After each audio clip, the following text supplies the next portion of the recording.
and she never be pretending. Nothing is real. She gon' tell you what she bought it, cause she know you can't afford it. Know you can get it. Looking exquisite, no competition. Stay on the pivot. Who be watching, they be plotting. She so motherfucking independent. Mama be big, got on her grind. She had to get out her mama house.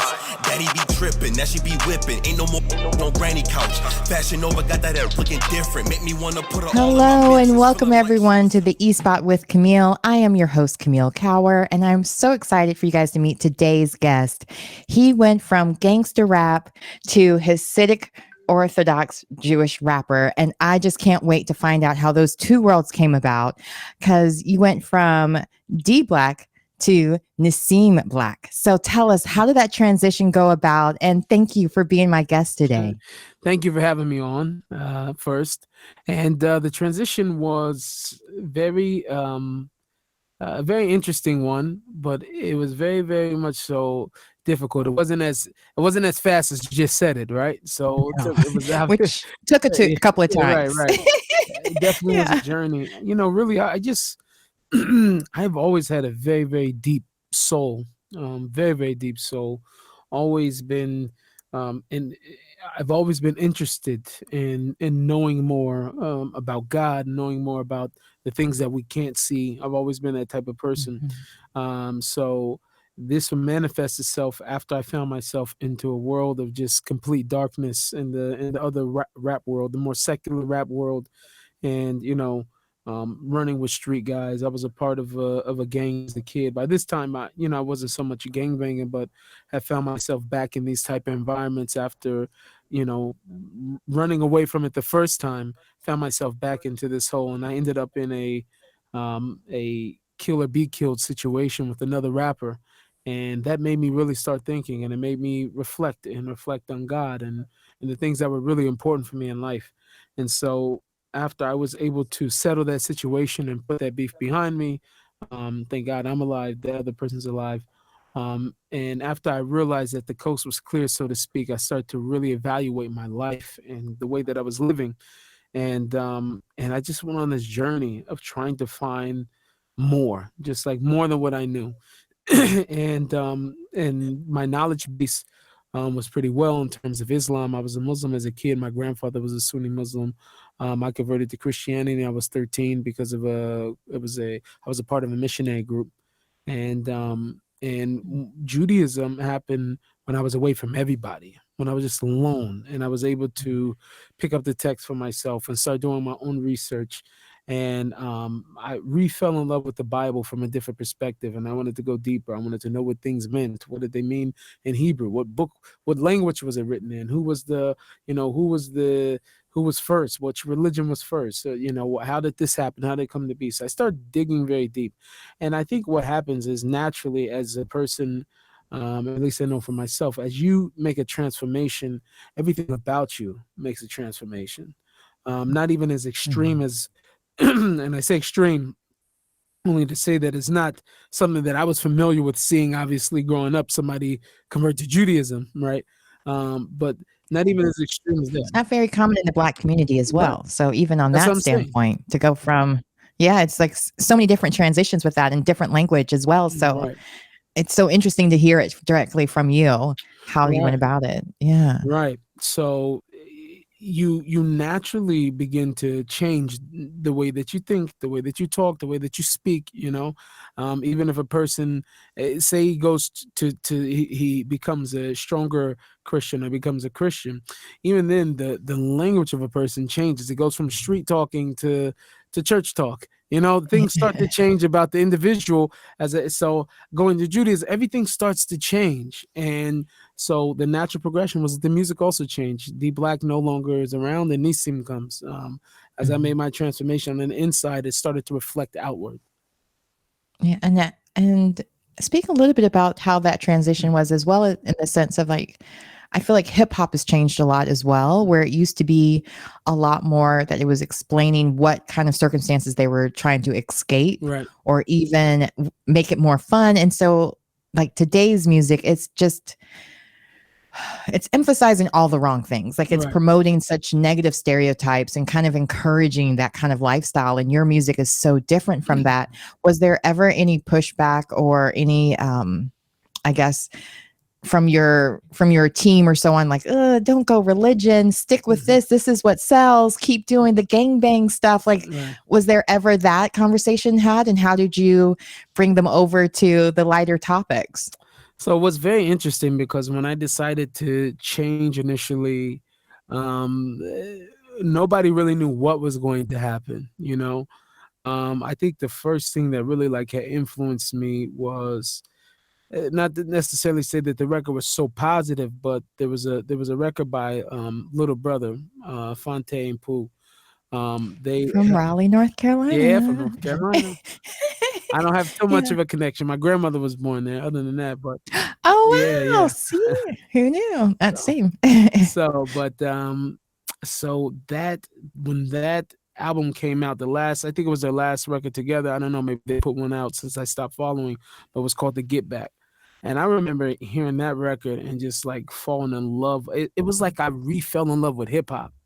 It's like after a while you Mm. get into this like mode of constantly hearing the same thing and doing the same thing and the same gangster rap. And what happened was as I was making my transition, spiritually, is when I got a hold of this record. So it made me start rethinking the way that I heard hip hop. And I think that anybody that listens to it, it had a real clear influence on my Aliyah album, which came out after that. I did a song for producer from Seattle, Jake One. He had a very big album called The God. Well, his album was called White Man Music, but I had a song on there called Godlike, and and that was like right in the middle of this transition of me going out of this world and coming into a new world.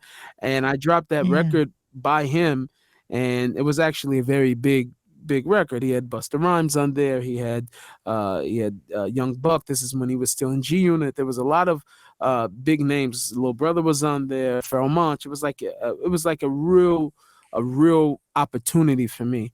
And everywhere he took it, to DJ Premier, to everybody was like, "Who is this guy?" So that sort of like Yeah. put me out there. So it was all interesting because as I'm transforming, like I'm getting more and more like even disgusted with the game. But so I ended up putting out this record, Aliyah, which is like my last album, and I was a little scared because I was like, I think I'm about to lose people because I'm not shooting anybody on here. I'm not Mhm. killing. I'm not even cursing. You know, I had already stopped cursing off the record, so it was hard for me to even like make records with cursing on because it wasn't part of my reality anymore.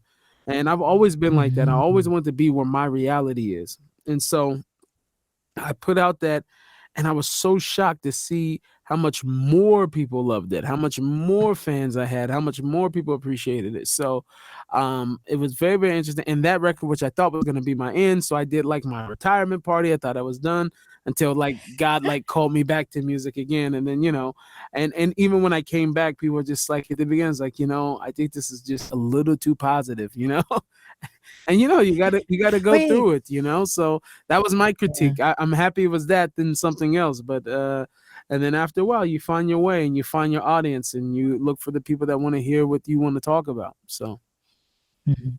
Now speak a little bit about that as well, because you mentioned that you were getting disgusted with the game. mhm. Can you share a little bit about what that means, as opposed to now what's it like being on the other side of it? Because I'm sure there's other people out there that may be thinking about making that transition of going, like, maybe they're tired of promoting and hoeing and gunning and all Right, of that stuff right, that's being put out there, and you were right. welcomed by your group. So can you share a little bit about that as well? Well, one of the main factors in that also too was around this time me and my wife had found out we were pregnant, and I was going to be having not just a child but a little girl. So, Mm.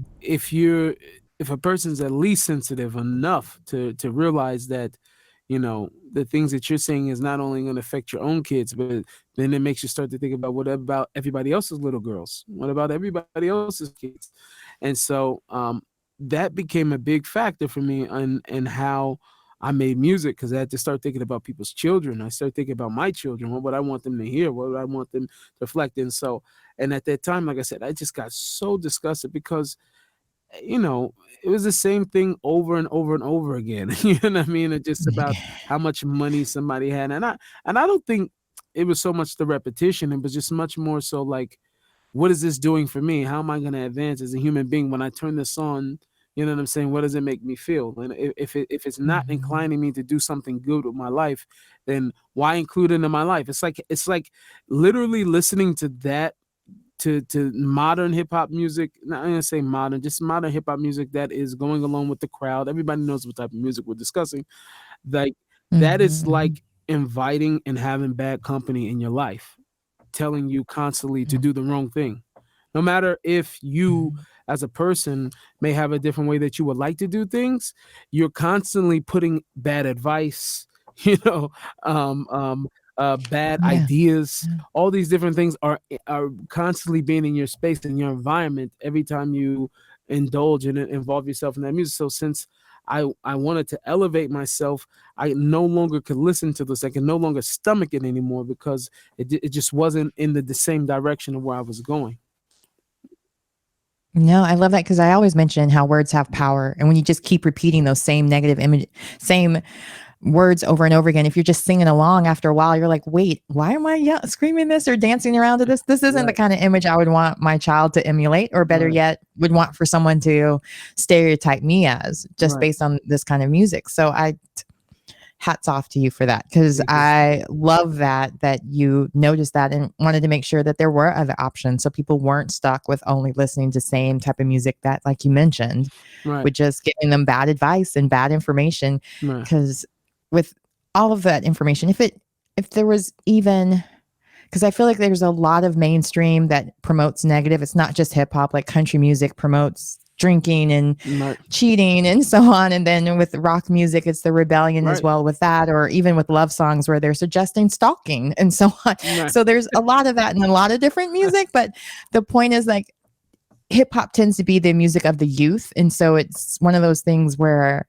um, even when I was growing up, I remember my grandmother being like, "Oh, you can't watch MTV. That's the devil's channel," and so on. It's right, just, it's gotten to a point where it's like, it's too extreme. Like, there's no, like, I remember growing up with my parents, they had songs like Brick House or different things. Like, you right, didn't know exactly what it was talking about, but right, as you got older, like, oh, right. that's what they mean. And with today's music, there isn't that. It's not thinly veiled. It's straight up. They're telling you exactly what acts and things to do. And even there's rappers that teach you how to scam people. So Yeah, it's bad. on another level, like, I love that you're doing music that's going to encourage people to do things more positively. And I wonder, have you ever, like, since you've made that transition, not only in your music, but also in your personal life, you actually left America and now you live in Israel. Right, What was that like? Because, from the outside in, I did grow up abroad. So I moved to America as a 12-year-old. So I kind of did it backwards. So I'm wondering, as an adult, moving your family to Israel, what was that transition like? And what made you think, or what encouraged you to make that transition to go to that extreme in a way? Because you could well, just stayed here and right, that's did true, that. that's true. And Yeah. in fact, I think from a business perspective, it probably even would have been better, to be in America, especially for me. But I will say this. I always say, when I'm asked this, I haven't been asked, exactly like that, but I've been asked, in a ballpark type of way, like, why Israel? Why would you do that? And, especially looking, like I said, it would have been better for me to be in America from a career standpoint. However, I always say like this, if you wanted to get into the fashion world, right? People who are really dedicated to what they believe in themselves, they believe in their dreams, they will pick up and leave everything and go to Paris and rough it out to go be in Paris because they believe, or New York, even New York, because that's where their dreams. If they want to be in entertainment of any sort, they're going to give up everything and throw everything throughout to follow the dreams and move to LA because they want to be in Hollywood or they want to be in the entertainment industry of some fashion. For me, I wanted spirituality that much and I wanted God that much that I felt like a place that was conducive to satisfy that yearning was to be here in Israel, right? Obviously, because it was a natural path of the religion that I was choosing. But even when you come here, this is this is a center for not only Jews but also Christians and Muslims are also here in this place because there's something in the air in this place that breathes spirituality, right? So Mm. not even those are not the only religions. I'm saying there's even more, but this has become a base Right. for a lot of people because there's something very, very spiritual. So if a person who as a person who wanted to pursue that, it was like nothing else. I want it more than I want to be entertainment, more than I want my career, more than I want, to be even connected to friends and family, is to be here in this place that I believe in so much, that the future of the world happens here in this place. So I think that Mm. it was like sort of a no-brainer as I'm like picking up and I'm going through the Bible again and I'm looking at just the importance. One of the biggest things, if you have a friend and that person becomes your best friend, you not only start, making the same jokes, you start laughing at the same things, you develop the same interest, and you start to like have desires and you start to love the same things. You'll always have your differences, but there's a certain when the friendship is a really, really close one, when you're really attached, you start to love and Mhm. admire and want the same things as your friend. And I was spending so much time with God and praying and spending so much time that I started desiring also the same thing. And once I realized the importance of being in Israel and how important this place was to God and how he set it apart, he sanctified it, whatever, I had to be here. It was just like not even a question anymore about what to do. Yeah. So, what was So the move like to yeah. go from Seattle, which is known for being a very liberal, everybody come as Right. you are type of area, at least in Right. America? That's how No. how I Yeah. think of Seattle, and then go to the mecca of all religions and very conservative in that way as Right. well. Like, how was that and how did your wife and family transition as well with all these It's changes? very good. The kids did the easiest, right? Because they were very young. My eldest was 7.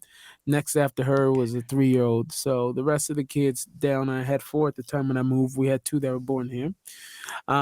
So for us at the beginning, you go through everything of just like, okay, wow, I didn't realize I didn't know that much Hebrew.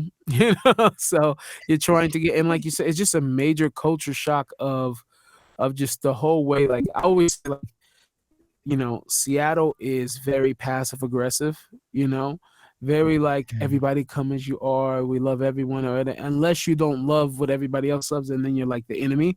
So it's a very, very interesting place of how it's like that. And in Israel, it's almost it's almost the exact opposite. Like we're not gonna be friends Mm. until there has been an aggressive encounter first, right? So it's like almost like the opposite type of thing. Like in Seattle, it's like as lovey dovey, and it can be very hard on the back end. Over here, it's like very hard on the front end, and then you break through and you see everybody's really soft.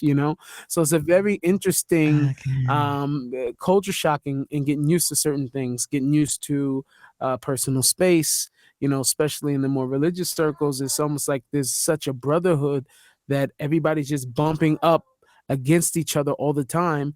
And where I come from, sometimes that means that you want a box, so like, so it took a little bit from my shoe getting stepped on and getting bumped and getting pushed out of the way to get into places to realize that it's like, it's a very interesting thing because of the, and I had the privilege of learning this by speaking to someone else on my own podcast about the fact that Jews don't like to stand in lines. You don't really see it until you get here to Israel. Like there's no such thing as a line. You know what I mean?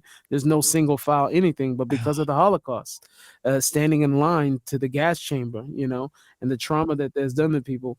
Mm. So a lot of people here do not stand in lines and have been raised that way. Jews don't stand in lines. So that's it, and I understand it. It's just very hard to get used to when you come from a place where it's like you don't get served unless you're in line. You know what I mean? Over here, it's just like Yeah, right. whoever starts talking first gets served. So there was definitely some cultural differences. My wife also too.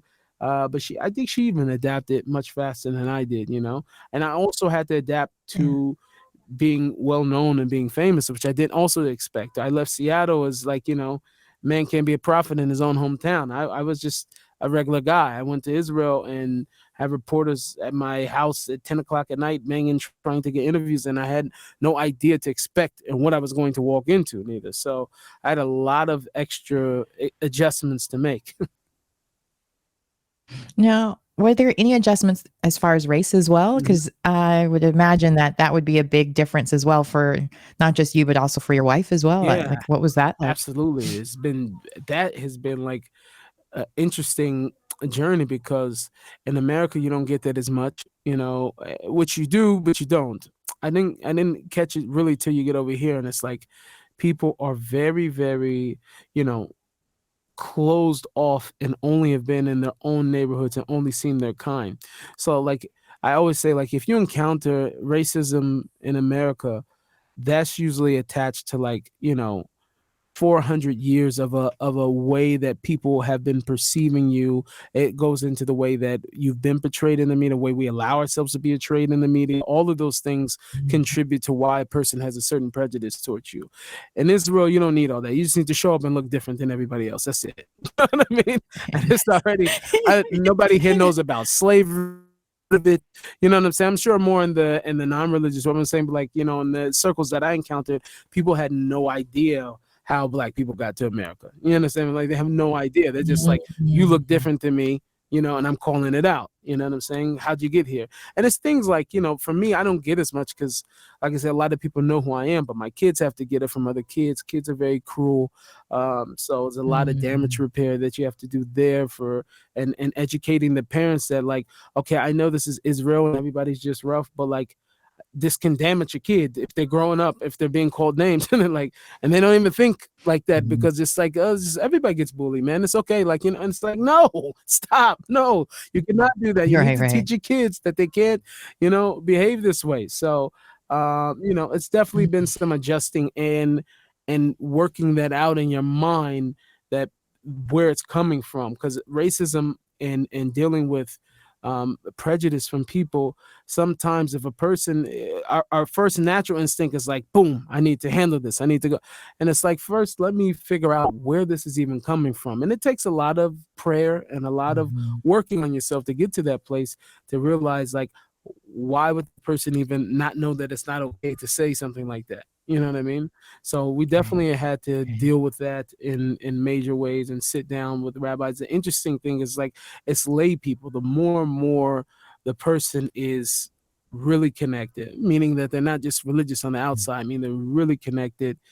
You don't see such things, you don't hear of such things. Right. So it's definitely been an adjustment trying to get the kids in schools and not being able to get in certain schools because of your color. And it's one of those things where it's like, wow, that sounds so crazy. But they also didn't let this person in because the wig was too long, and this one they didn't let in because Mm. their grandparents aren't religious, and so this one they like, so it's a lot of Oh, different wow. type of Yeah. discrimination. So once you're just like one of the many, it takes off some of the steam of just like feeling like they're doing it because I'm Yeah. black. Well, that's like that's one thing you have. You know what I'm saying? That if you didn't have that, it'd be a different reason why you're disqualified from over here. So, but I'd be lying if I said that even made up a significant percentage of what my whole entire journey has been. It's been very, very small and insignificant. Oh, So that's that's a great. good part.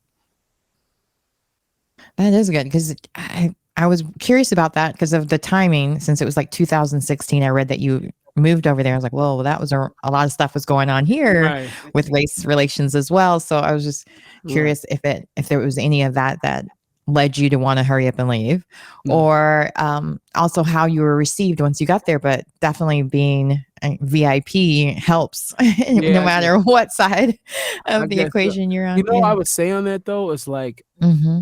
the thing about it is like this. I was saying over here is very, very interesting because that world and this world is they're so different. They're so world apart, and part of it is when people do have their prejudices, against us. Like we have to realize that although it's unfair for anybody to be treated with any type of racism or prejudice or bigotry or anything like that. But one thing that we allowed, starting off where we started our conversation, is the way we've allowed ourselves to be portrayed in the media, the way we allow ourselves to Hmm. be portrayed in the movies and all these other things for the quick check. We destroy the whole entire culture and expect for people to be like, treat us like regular dignified human beings when the only thing that they see You know what I'm saying? For a lot of people, I remember asking my friends like who were African and the Samoan kids, you know what I mean? Like why their parents were like that. Like they wouldn't let them hang out with black people like that. Like, from the old country, like after a while they get like, starts to wear off. They start to intermingle a little bit. But that the older generations that were the first generations of America are very much so wanting their kids to stay away from the black kids. And I wanted to know why. They said because before we come there, all we see on the TV is black people doing crime and being bad people. So in other countries, that's already what they have. The perception of us is because part of it is what we allow the media to control that narrative. And number two, we do it to ourselves. We allow that to be the way that we're portraying ourselves. So once people see that, like, wow, hold on, this person knows how to speak or whatever, it's offensive initially. Yes. When am I supposed to speak like a clown? But that, like but I have you a know what I'm college saying? degree. Like, but Yeah. that's the Yeah. perception of what they've been Mhm. showed over and over and over again. And it's up to us to not necessarily try to fight it on the front end, and like, but really to go and show, like, listen, we're human beings, proper human beings, we're upright human beings, and we also have this about us and this gift and this talent, and I think that that's been a real big like push on my end. Is just like one thing we're not going to do. When I talk to my wife we're not going to let anybody say that, I'm not going to snap on somebody so they can say, yeah, see, I knew the whole time, no, that's Right. not, I'm not giving anybody any of those wishes. So. Right. No, I'm right there with you. That's part of the reason I do my show is because I know firsthand how many jobs I've had to turn down as an actor myself, just because I'm not doing that. I'm not going to portray my race in that way. I hate when I'm on jobs and I'm portrayed as a single mom. So I always wear, like, even if I don't get a husband or a dad, I always wear my wedding stuff. I'm like, no, no, you're not going to keep perpetuating that stereotype. But even more so, like you mentioned, some of it we do to ourselves, and that's like part of the hip hop community, or even some of the movies and TV shows and so on. And I had a music producer on, and he made a point of saying that the amount of cuss words and illegal stuff that they put into hip hop music that actually end up winning awards would never happen in pop music or other genres. So it's definitely a machine that has been created since going back to the 1800s. That's how they were able to so quickly enslave us and portray us as not being human. And then even Nazis, they came to America to learn from us how to dehumanize the Jews. So it's a thing. It's a thing we're good at, but we need to stop it because it's really putting a lot of pressure on us to have to not be the angry black woman or the aggressive male, or so many of those things is why we're getting killed and the streets are becoming hashtags. So I love that you address that as well, that's something that needs to be changed, and also put it on us as well to not accept all those opportunities because they're not really helping us move that wealth gap forward. So, I would have to bring this up because so much has gone on during the time that you've been there since 2016 with COVID, as well as the recent issues that's been going on with Palestine and so on. And I'm curious, how are you able to even navigate during those tough issues? Like, is your art going to show any of that with your upcoming album? Do you have any plans to even address some of those things that has been going on there? As Americans, we're kind of only given a certain point of view depending on which news station, but you're there and you're obviously an artist. So artists have a way of portraying things in a way that really give voice to those that maybe would not otherwise be heard. So I'm curious what your thoughts are on all of the different things that's been going on there. Yeah, I have a great quality, which happens to also be my weakness, like it is for many of us. Like my greatest strength is my weakness, and I get so tunnel vision, like, which is good because it helps me like hone in on what I want to do. And then there's things that you miss out. I will definitely admit that I don't know enough about the Palestinian side, and I will not, absolutely will not, accept it from the news. I'm not going to hear from the news.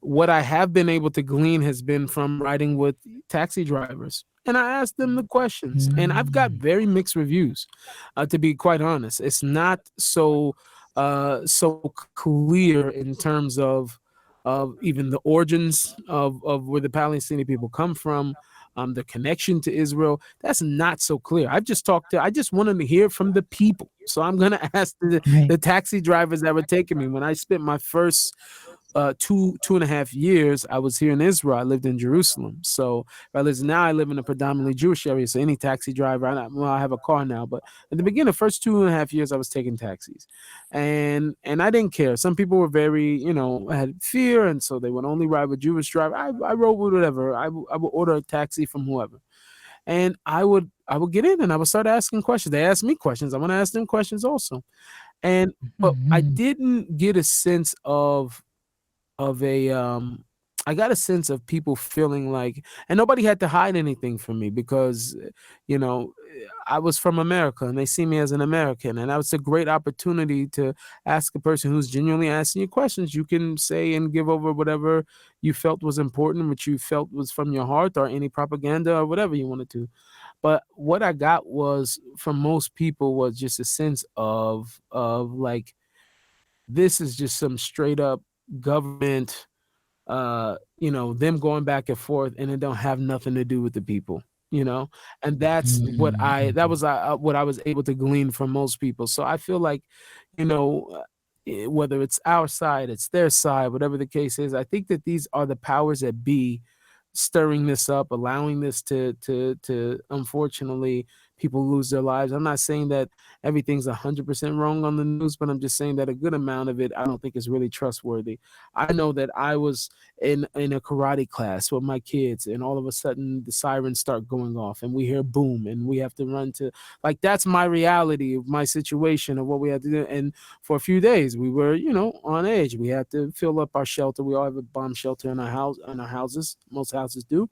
And it was Mm. filled with, food and water and everything else. The kids weren't going to school, and we stayed close to make sure that, not far from here, we've seen things. Not only that, there's been a lot of wildfires going on, that it hasn't been that hot for them to constantly happen. There's some suspicion right now that they keep being lit. I'm seeing forests on fire.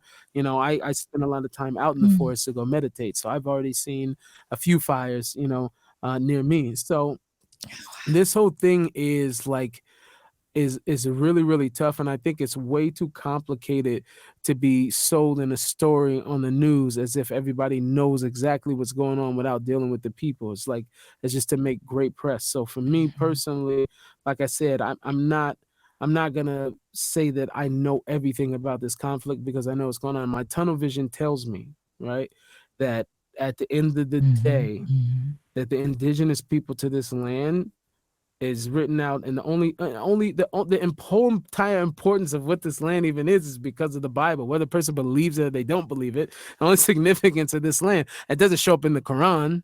It's definitely not in any other books, right? So from that perspective, to me, it's very, very clear about what's supposed to be, or whether it's supposed to be right now, whether it's at a later time or whatever. But this is the land of the Jewish people. Archaeology shows that. So I don't know what all these different arguments are that are going on about that, because it's very, very clear. There's archaeology that dates back to thousands of years. How come it only works when you want to show something else about America or somewhere else in the world, or Greece or somewhere else, but the archaeology and everything else, that doesn't matter over here? So it's like, it's crazy.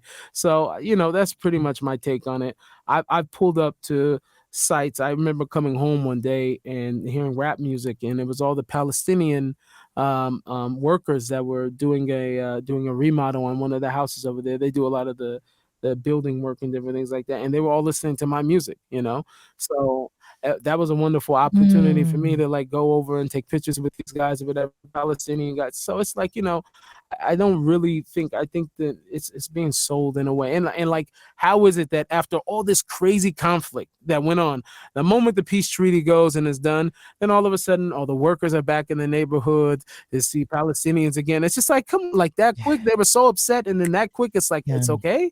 Like, I don't know. I don't buy it. That's all I'm saying. I'm not buying Mm. No, it it. it sounds very familiar here as well, because it's a lot of that, I think so as well, with we've had all these different issues for a long time, and the people of color here have kind of been very isolated and segregated from each other. And now with what happened with George Floyd, I feel like a lot of us have come together and just realized we're stronger together. And like you said, media will keep perpetrating things and make it seem like it's us versus them, when honestly, if we just all came together and just worked it out, we probably wouldn't have any of these issues. And so it's a matter of them just, they need to sell the time slots, and just keep people scared. So of course, people of color tend to be the bad guys, or the different groups that are being hated on here and there to keep that images going. Absolutely.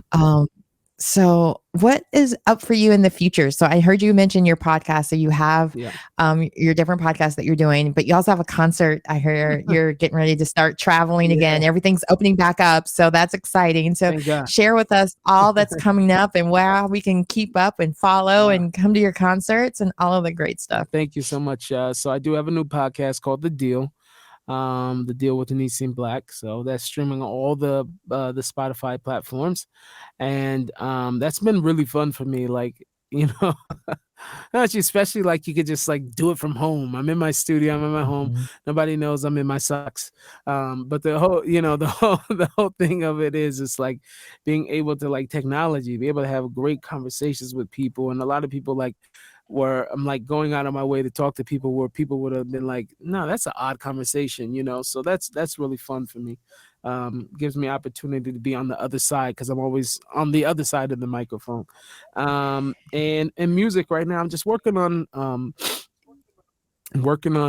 music right now for a play. I can't speak so much about it, but it's an off-Broadway play right now that I'm working on the music for.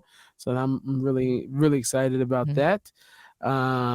There is also new music coming. So I have new music, and I'm really like blending styles. I like, as much as like I've gone back into doing much more like hip hop style, much more like trap positive type stuff, but I really miss dancing. I like get back into my dancing, my two-step. Like I'm old school. I want to hear I'm right there with you. I can't do these TikTok dances. I'm like, that's not dancing. That's like cheerleading dancing weirdness. I don't know. I want to be able to like have a dance battle like you were mentioning. Right. Like old school stuff. Right. Yeah. So I be able to do the kid and play or something. Exactly. So I'm feeling like right now I just want to get back to like doing stuff that where it's clear. Also, I really got discouraged. I'm not gonna lie, and no disrespect per se, but a little bit disrespect intended. But like that little Nas X song that came out recently, like really threw me for a loop, and I just really felt like, I don't want to be in a place where this is going on. You know what I'm saying? This type of portrayal of who we are, just even of humanity. It ain't so much about what he decides to do with his body, but it's just the way that comes over, the Satanism, the shoe that followed up, all of that really disturbed my soul. You know what I mean? And I was like, man, I don't want to be on a playlist with this guy. You understand what I'm saying? I'm being honest. That's how I felt about it. Yeah. Like, Yeah.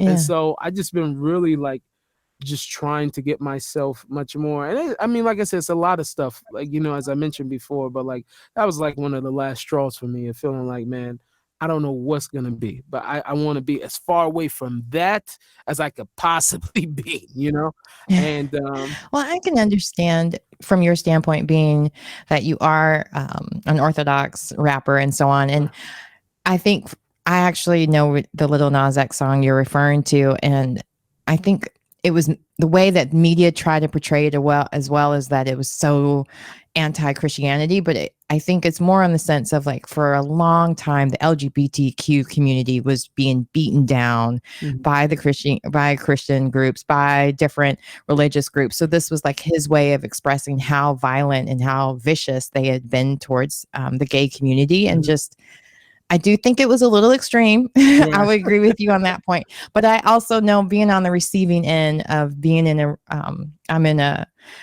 my husband's white. And so I know what it's like when people can use the Bible against your relationship. Right. So I could feel that anger in him, and I could see, because there was like a follow-up video where he's showing where he's at prom and nobody will talk to him. No one will play with or dance with him, and just feeling in the closet and so on. So I could see the pain of what it's like to be ridiculed, but I understand also on your other side, like on the side of that, you're coming from religious land and he's coming from complete opposite. So I Like could I see said, how that would be like, I don't want to be on the same playlist, but I think it really they were wasn't. really using it in the wrong way. Really, it's not about what he decides to do with his body in terms of that.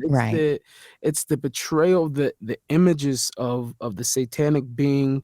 You know, I'm saying whatever. I don't go around smashing people because of their sexual orientation. There's plenty things that the Bible call a sin. Okay, but the fact of how that came out and the human blood inside the shoe and all that, like that goes. And I'm not a Christian, so these are Christians were very upset about it. You know, many Orthodox Jews don't even know that such a thing exists. I just happened to be in the world of hip hop, so everybody needed to make sure that I knew this was out there as soon as it came out. You know what I mean?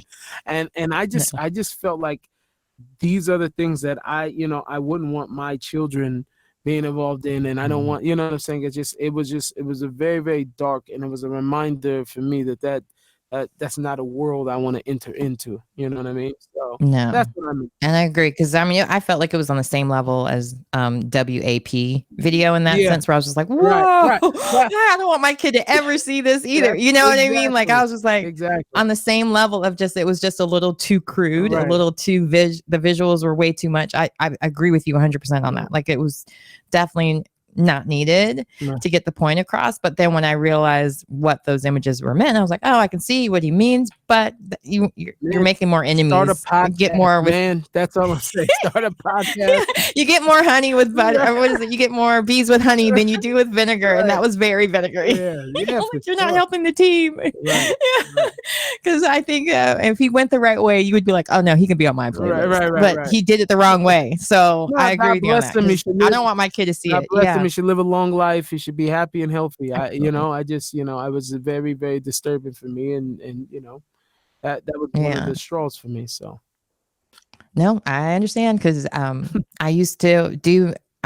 I danced in a lot of different videos, but I never did hip hop videos because, like, nope, I don't do the scantily clad stuff. But I remember when I saw that video and she had to like also engage in kissing, I was like, what?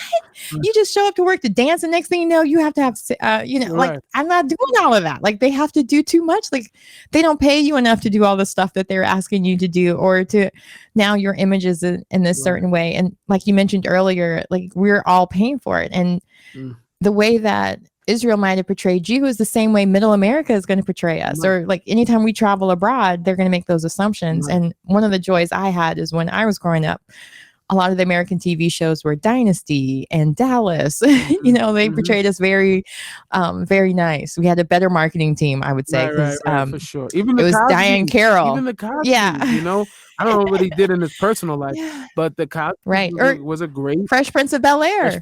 No cussing.